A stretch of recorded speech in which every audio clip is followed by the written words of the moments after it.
And then there's also sort of something that I've noticed a lot lately in parenting, which is a lot of parents these days have issues with screen time and showing their children screens or trying to limit the amount that their kids are exposed to screens. So I'm wondering if you guys can weigh in on that, or if you have any argument about it, if you try and persuade people or anything like that. I'm concerned about it. I'm definitely concerned about it. I think it is something that we should be concerned about, right? Is what are they not what are our kids not doing if they're sort of overusing screens? And it's something that we're looking at in terms of how we design some of our meta systems, right? Like, we want scarcity of the experience to be something that is sort of front and center. Like, how effective does a child engage with our game and our experience, and like how are they most of effectively using that time to play the game that they have, right? I think our intervention target and model is like, we want kids to play twice a week for 30 minutes max, and then like we might give them some energy to kind of play in addition to that, but we don't want this to be something that they can obsess over and sort of endlessly engage with. I think some of our early days at Blizzard and sort of recognizing with World of Warcraft the real life impact that how engaging and dare I say addictive that game was at certain points in our lives. Like, there were a lot of real world consequences as it related to adults and kids playing that game, and sort of where it ended up, what sort of outcomes were being derived from that. And it's something we're definitely looking carefully at, because it is a concern, for me and my wife, like, because it's not just device screen time, right? It's all media. Yeah.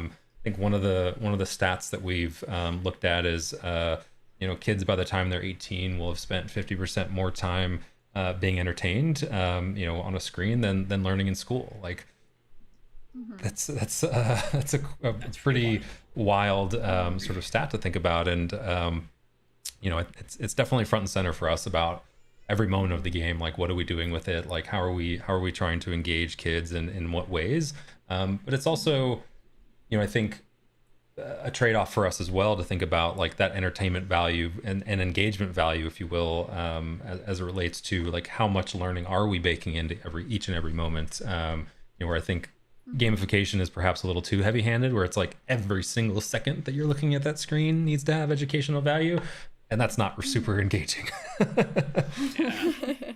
Yeah, I love that you called out kind of World of Warcraft on that too, right? Because I remember when one of the first players passed away in a net cafe, right? All the designers got pulled into a room, and like we had to sit down, like, okay, what are we going to do about this, right? And in fact, even the name of this company, GameDesignSkill.com, actually also has a secondary meaning, GameDesignSkill.com, right? To remind me, and there's people who listen in, that, hey, there are real life consequences to the choices you make in your game design decisions, right, upon other people. I don't bring that out perhaps in most of the marketing, but it's there, right? It's there to sit there and kind of just remind you that, hey, what you do as a designer really matters. It has an impact, and it changes people's lives. I mean, just to sort of echo that point with our we had a session this week with a 5-year-old, and we definitely had an impact on her emotional state.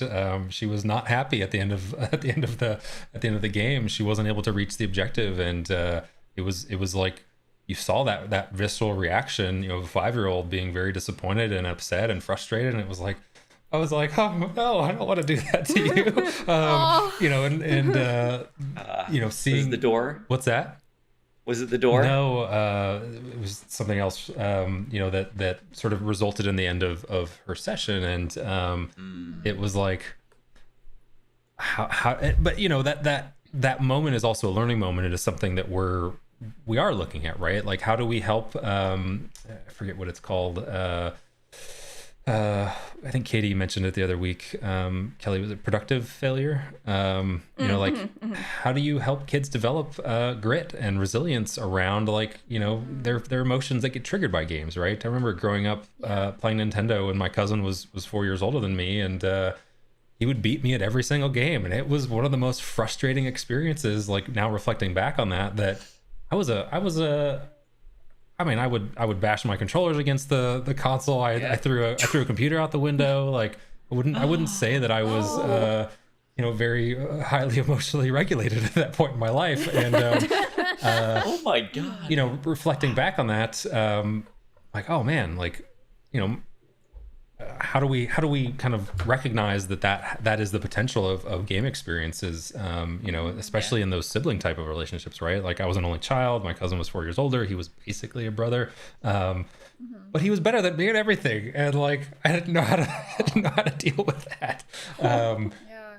So yeah, emotional regulation was not something that, really came to the forefront for me until Blizzard. I almost got fired from Blizzard for sort of wearing my emotions on my sleeves and being very, openly vocal and critical about certain things. And I thankfully learned a better way and had a mentor sort of help coach and develop me more in that way. And I'm so thankful for it, because otherwise I wouldn't be who I am today. And I think part of that goal, the goal that we have, is like, how do we help bring that learning, as opposed to almost getting fired from, a job you really cherish, or, some kind of group or community that you really are in love with. How do we help kids develop those skills much earlier in life and kind of get on a path towards developing, lifelong relationships?